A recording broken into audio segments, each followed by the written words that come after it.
నిజామాబాద్ పట్టణవాసి ప్రముఖ సామాజిక సేవకుడు రాజకీయవేత్త భవంతి దేవదాస్కు అరుదైన గౌరవం దక్కింది.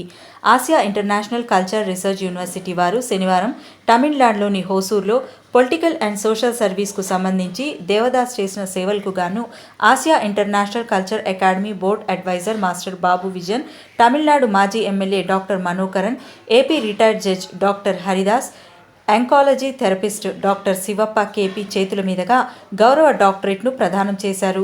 ఈ సందర్భంగా దేవదాస్ మాట్లాడుతూ తాను సామాజికంగా అలాగే రాజకీయంగా ఎంతోమందికి సామాజిక రాజకీయ విభాగాల్లో ఎన్నో రకాలుగా సహాయ సహకారాలు అందించడం జరిగిందన్నారు. తమ నియోజకవర్గంలోనే కాకుండా జిల్లా వ్యాప్తంగా ఎంతోమందికి సహాయ సహకారాలు చేయడం ద్వారానే ఈరోజు ఇంతటి గొప్ప అరుదైన గౌరవం దక్కిందన్నారు.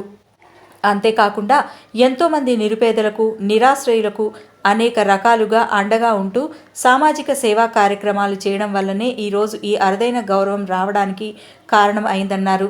తనకు ఇంతటి గొప్ప గుర్తింపు రావడానికి సహాయ సహకారాలు అందించిన మిత్రులకు, పెద్దలకు కృతజ్ఞతలు తెలియజేశారు.